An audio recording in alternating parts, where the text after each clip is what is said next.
Malam semuanya, di sini kita bertiga bakal menjelasin prediksi tren harga trading dengan LSTM. Di sini kita atas ada Gerin, terus ada Mas Yola, terus ada saya sendiri Frizas. Mungkin next.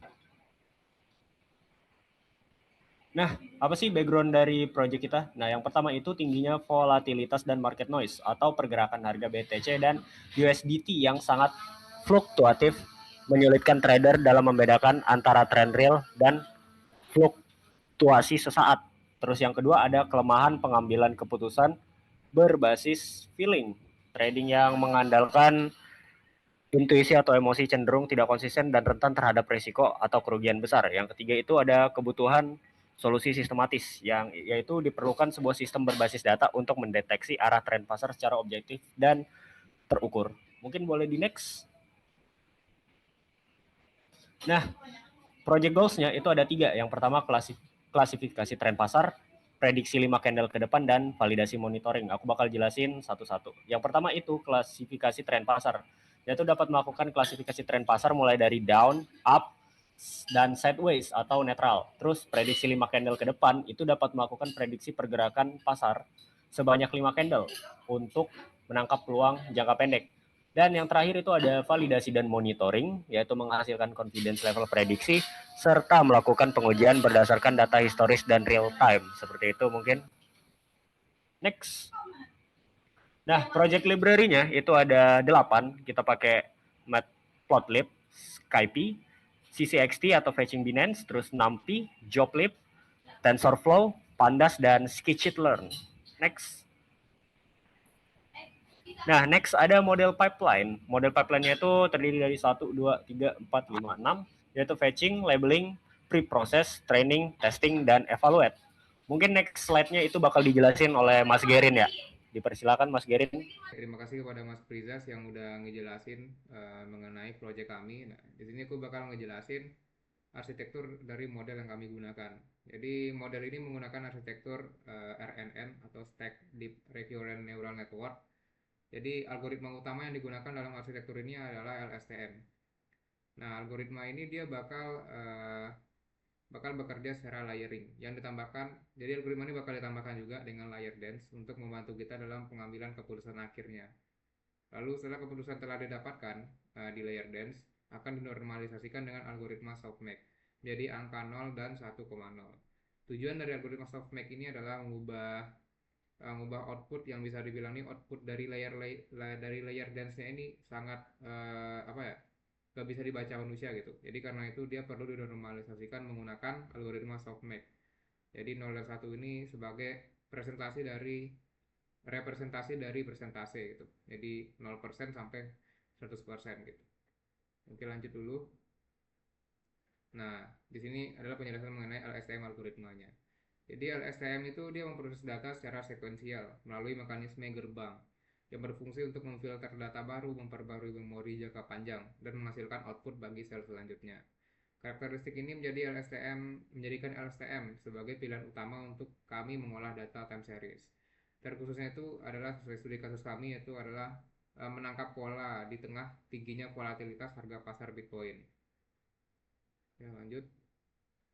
Nah, berikut adalah LSTM. Jadi ini adalah equation atau rumus dari LSTM sendiri. Jadi LSTM itu bekerja secara sequential tadi. Dia itu bakal bekerja melalui gerbang-gerbang. Yang pertama itu ada forget get. Jadi forget get ini dia berfungsi untuk melupakan data yang sebelumnya. Data lama itu bakal dilupakan atau dihapus. Nah, untuk rumusnya sendiri dia menggunakan fungsi sigmoid, dan di sini dia bakal mengambilnya itu berdasarkan dari wake. Ini adalah W dari F ini sendiri adalah representasi uh, dari nilai time step-nya sekarang. Jadi time step nilai dari forget get-nya yang sekarang gitu. Nah, terus ini adalah untuk membandingkannya dengan time step yang sebelumnya. Jadi T dikurang dengan 1. Jadi T ini adalah representasi dari time step. Lalu untuk X ini sendiri, X ini adalah feature atau bisa dibilang itu adalah nilai yang dimasukkan melalui input. Nah, ini adalah time step sekarang, jadi ini udah dikalikan dengan time step yang sekarang juga. Dari plus, plus ini B ini adalah bias, biasnya hasilnya itu dari hasil training yang sebelum, nah, hasil dari training modelnya. Jadi ini pergeseran nilai bias supaya modelnya itu lebih akurat lagi. Nah, ini adalah nilai dari forget yang sekarang. Lalu malah lanjut ke input get. Jadi setelah kita nge-forget get atau menghapus nilai yang lama, kita bakal lanjut ke input get. Nah, di input get ini sendiri rumusnya itu dia sama menggunakan sigmoid juga, tapi perbedaannya di sini kita ngambil nilai khusus untuk inputnya aja. Ini kan wake input, kita ngambil wake dari inputnya yang sekarang gitu, bisa dibilang yang terbaru. Terus ini adalah untuk time step-nya. Jadi dia itu bakal membandingkan dari time step yang sebelumnya juga gitu. Lalu ini adalah untuk XT itu adalah feature-nya sendiri, dan ini ya sama, hampir sama dengan rumus itu sama dengan forget get yang sebelumnya, tapi bedanya itu kita ngambil dari bagian inputnya aja. Lalu selanjutnya itu adalah masuk ke kandidat cell step. Jadi kandidat cell step ini bisa dibilang itu adalah gerbang yang berfungsi untuk ngebuat draft, ngebuat draft yang bakal kita masukin ke sel yang berikutnya. Jadi yang bakal dijadikan output yang berikutnya. Inilah kandidatnya gitu. Nah, di rumus inilah dia bakal mencari kandidat cell step-nya. Nah, dia bakal menggunakan fungsi tan. Untuk rumusnya hampir sama, tapi perbedaannya itu dia nggak menggunakan sigmoid, tapi menggunakan tan. Lalu lanjut ke current cell state. Jadi current cell state ini adalah bisa dibilang tuh sel yang udah final, yang bakal dijadikan output untuk sel berikutnya. Nah, untuk rumusnya sendiri dia menggunakan forget get. Jadi data yang dilupakan bakal dikalikan untuk setiap elemen dari uh, current cell state-nya. Jadi ini adalah current cell state dari time step sebelumnya. Ini T dikurang 1. Lalu bakal ditambahkan dengan I. I ini adalah dari current time step yang sekarang atau time step yang sekarang itu diambil dari input get-nya. Lalu ini bakal dikalikan juga dengan setiap elemen dari kandidat cell state untuk time step yang sekarang. Ini dia. Lalu lanjut lagi ke sisi output get equation. Nah, sebenarnya kita sebelum masuk ke output get equation kita perlu masuk dulu ke yang namanya itu hidden state. Jadi hidden state ini fungsinya itu adalah untuk ngefilter atau bisa dibilang tuh memilih data yang bakal di return oleh outputnya. Jadi data apa yang bakal dibawa masuk untuk sel berikutnya gitu. Nah, ini rumusnya itu adalah hidden state. Jadi dia bakal ngambil summary dari data yang bakal dikirimkan ke sel berikutnya gitu. Nah, setelah itu barulah masuk ke output get equation. Nah, di output get equation ini sendiri dia menggunakan fungsi sigmoid. Nah, fungsinya itu hampir sama dengan forget forget get sama input get yang lainnya. Tapi bedanya di sini ya kita ngambil yang khusus untuk outputnya. Jadi dia bakal membandingkan dari wake dari outputnya. Terus ya juga bakal membandingkan dari time step yang sebelumnya. Gitu. Oke, mungkin itu aja untuk STM gate prosesnya. Kita lanjut ke yang selanjutnya. Nah, ini adalah result training. Jadi setelah kami jalankan, ini adalah result training dari model kami gitu. Jadi untuk validasi akurasinya itu sendiri berada di 30%. Terus untuk validation loss-nya itu bisa dibilang ini 1,11. Jadi cukup tinggi emang. Kalau untuk presisinya di sini untuk downnya sendiri kami ngedapatin presisinya itu 26%. Untuk recall-nya jadi 6% lah ya, ini kisaran 6%. FL score-nya sendiri ini untuk supportnya 429. Jadi ini di model ini bisa dibilang mengalami yang namanya itu bias sedikit. Jadi ini mungkin bakal masuk ke kekurangan dari model kami sendiri ya. Itu udah tuh mengalami yang namanya itu bias. Sebenarnya tergantung dari datanya juga karena data dari pasar saham atau pasar trading itu cukup fluktuasi cukup tinggi, jadinya tuh sering terjadi yang namanya itu bias seperti ini gitu. Jadi kadang dia bisa bias ke sideways, kadang dia bisa bias ke up. Nah, antara dua itu bakal sering si bias gitu. Kalau dari model ini. Oke. Terus untuk visualisasinya sendiri itu adalah ini visualisasinya. Nah, di sini adalah bentuk dari confusion metricnya. Jadi ini validation setnya. Nah, ini sesuai dengan data yang sebelumnya tadi.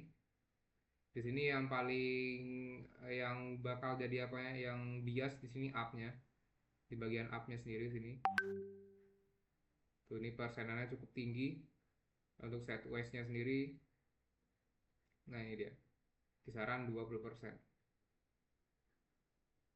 Oke. Terus ini adalah pelatih. Jadi ini adalah performa modelnya dari pelatihan setiap epochnya gitu. Sini ada warning loss sama validation loss-nya.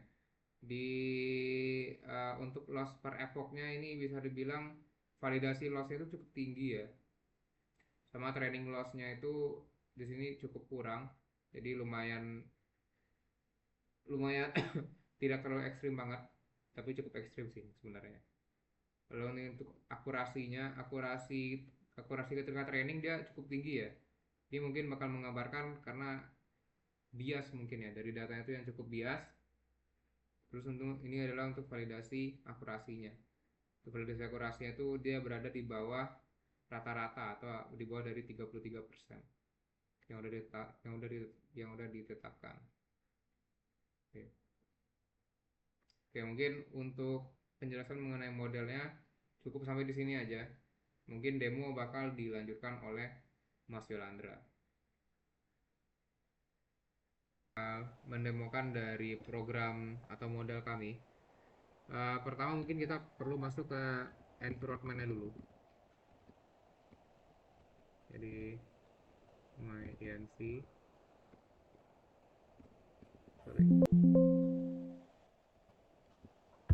env scripts.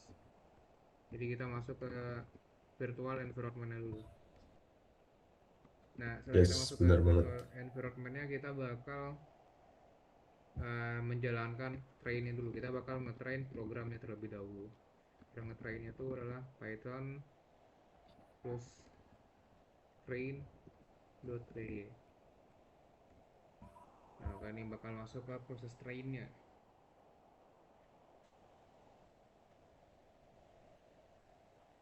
Memang agak lama ya. Karena dia perlu ngambil nge-fetching data dari API Binance-nya dulu.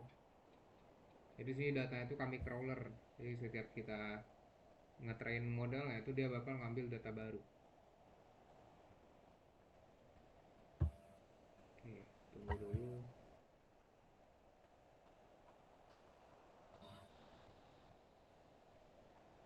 Ya, ngambil data historis dari BTC or USDT-nya.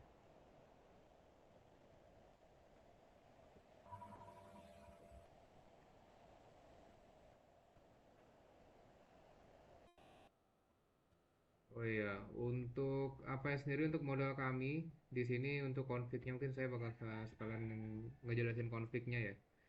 Untuk config-nya itu kami ngebuat epoch-nya itu sampai 150. Tapi untuk early stopping-nya ini kami ngeset itu 8. Jadi kalau misalkan modelnya tuh tiba-tiba kayak performance-nya turun banget, dia bakal berhenti di 8 di epoch 8.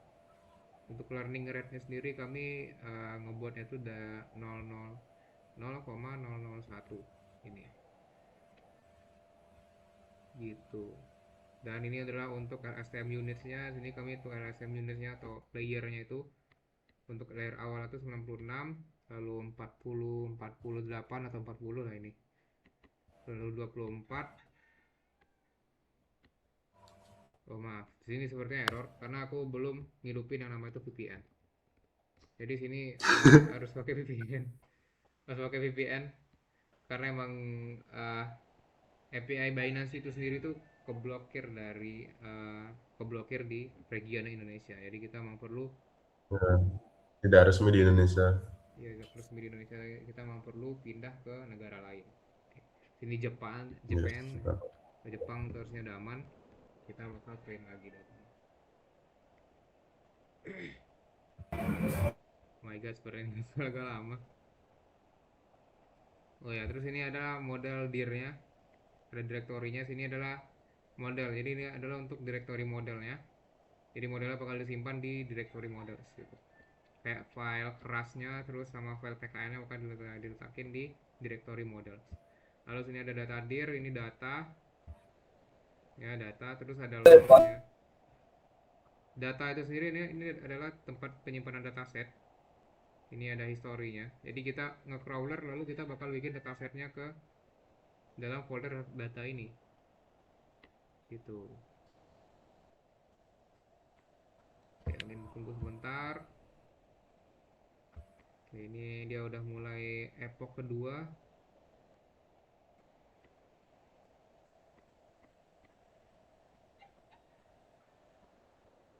Oke.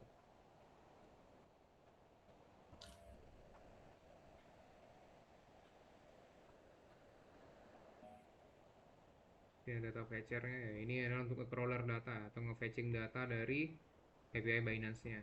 Gitu. Nah, di sini ini ada disable SSL verify. Jadi ini supaya dia tuh nggak diinterupsi oleh SSL. Jadi kita perlu nonaktifin SSL dulu. Kalau ini misalkan ya skenario nya tuh kita menggunakan jaringan sekolah gitu, yang dimana dia bakal interception dari proses Binance-nya itu sendiri SSL-nya.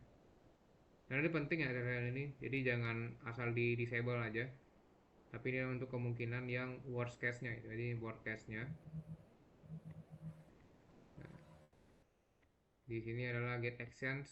Jadi untuk ngambil fetch the proses fetchingnya ya ini nih, kita bakal nge-fetching data dari OHLCV. Nah ini dia bakal jalanin fungsi retrieval juga. Ini retrieval ini adalah ketika bungkus panggilan API itu dengan retrieve otomatis kalau koneksi. Jadi ketika koneksinya gagal dia bakal otomatis nge-retrieve lagi gitu, nge-retrieve untuk pengambilan datanya. Biasanya itu maksimal itu 3 kali. Ini fetch full history-nya.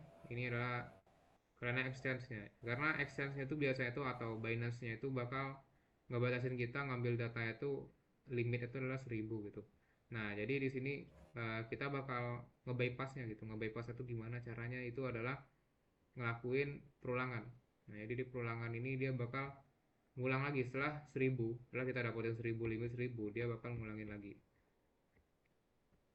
Singkat itu kisaran 8 kali gitu.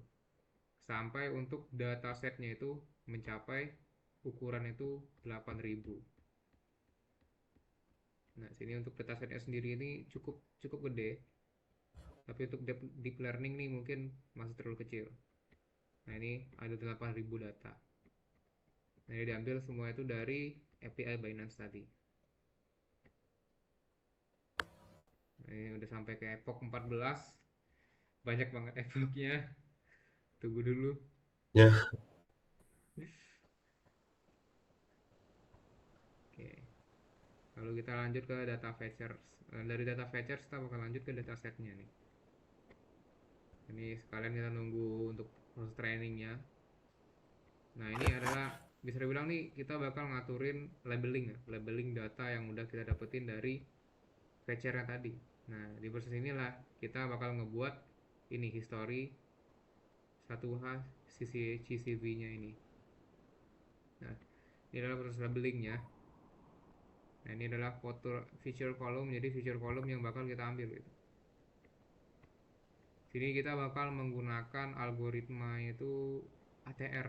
ATR itu adalah true true chance. Jadi dia bakal ngitungin thresholdnya itu berdasarkan dari algoritma ATR-nya itu. Nah di sini kita udah selesai nih ngetrain datanya. Nah di sini bisa kita baca ya, daunnya itu sendiri presisi itu ada di 17% ya. Ini 17%, untuk recall itu 72. Nah ini seperti biasa yang udah aku jelasin tadi, bias kekurangan dari model kami itu adalah terjadinya bias gitu, bias di beberapa di ini ya, di matriksnya ini. Nah ini biasnya itu terjadi di sideways, sesuai yang aku bilang di awal tadi di PPT tadi. Biasnya tuh kemungkinan besar bakal terjadi di sideways atau enggak di up. Nah di sini terjadi di sideways gitu. Kalau kita lihat di apanya, di sini dia bakal nyimpan itu di sini, nyimpan semua traffic, bukan traffic sih, lebih tepatnya tuh kayak visualisasinya. Ini kita lihat kayak confusionnya, ini confusionnya sendiri.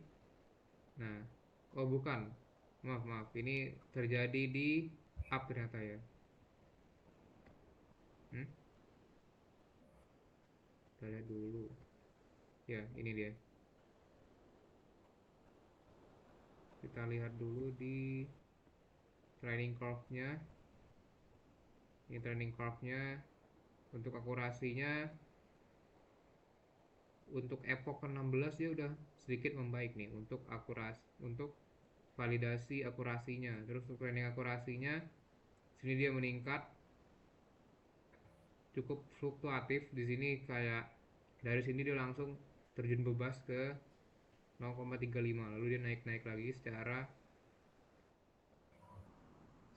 pelan-pelan lah gitu ya. Nah, ini sideways-nya di sini bisa dibilang ya, ini sideways-nya ya, ini sideways-nya ini mendapatkan segini nih sesuai dengan data ini ya, 74%. Berarti jadi intinya kita cukup melihat di bagian eh, kolom rekal ya, Mas, untuk Hmm, melihat mana persentase terbesar. ya benar. Ini kolom rekal ini bisa dibilang ini kolom yang eh oh ini salah, maaf aku salah baca ya. Ini Itu tempat, itu tempat di 851. mana titik Iya ya, ya. ya. Itu mendekati satu semakin besar, Mas. Iya ya, ini aku salah lihat ya. Ini aku pikir 0, ternyata ini 851. Jadi di sini yang paling besar itu adalah di up ternyata. Jadi di up-nya ini yang bakal Ya, terjadi bias gitu. kenaikan. Ya Bias penyakit, kenaikan. ya penyakit model kami ya. Oke, sekarang kita setelah ngelakuin train ini kita bakal coba ngelakuin testing. Pertama kita bakal coba melakukan regresi kepada tren eh, tren apa? Tren harga trading kita. Jadi ini dia bakal bakal ngeregresi 5 candle gitu. Jadi cara itu Python backtest.py. Di sini adalah hasil dari backtestnya. Jadi teman-teman Yaps. lihat hasil backtestnya di sini. Kita ngelakuin trade-nya tuh kisaran 27 gitu. Jadi threshold terbaiknya itu adalah 0,5 gitu. Karena di sini returnnya yang cukup tinggi gitu. Jadi dari yang lainnya ini return yang paling tinggi, min 12%, min 12% gitu. Dia melakukan 27 trade, win rate-nya tuh 37%. Jadi win rate dari keuntungannya. Oke, konfigurasi untuk hasil optimal. Nah, ini adalah hasil dari backtestnya. Backtestnya, jadi dia ini bakal ngetes berdasarkan data history sebelumnya gitu. Nah, dia bakal ngambil data historis untuk backtestnya. Nah, BTW untuk datanya sendiri itu udah ada di sini nih, dataset. Jadi ini hasil dari pengolahan dataset di bagian file dataset.py ini. Gitu. Jadi mungkin kita tunggu dulu. Ini confident threshold. Nah, ini BTW untuk indikatornya ini sendiri itu adalah proses untuk featuringnya. Jadi kita bakal ngemisahin gitu, ngemisahin feature-feature apa yang bakal kita gunakan. Nah, di sini ada clustering juga.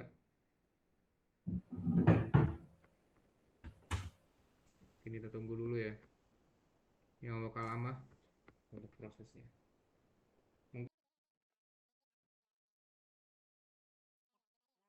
Uh, di sini adalah hasil dari backtestnya. Ini ada backtestnya, ini sederhana, jadi tanpa slippage analysis gitu, tanpa liquidity constraint. Jadi hasil historis ini tidak menjamin nih, karena ini hasilnya itu historis. Karena data dari Bitcoin sendiri itu fluktuatif dan itu sangat bisa-bisa berubah gitu, random banget ketika ketika untuk data di masa depannya gitu. Dan itu nggak bisa dipatokan. Nah, sekarang kita udah ngelakuin berdasarkan dari backtestnya, regresi menggunakan backtest. Nah, sekarang kita bakal ngelakuin regresi secara real time. Oh ya, ini mohon maaf ya, di sini webcam saya nggak tampil karena udah saya gunain untuk Google Meet di sini. Nih Google Meet untuk apanya? Di sini kita bakal lanjut aja untuk mode real time-nya. Jadi bagaimana cara real time-nya? Tinggal Python real time predictor.py. lalu tinggal kita enter.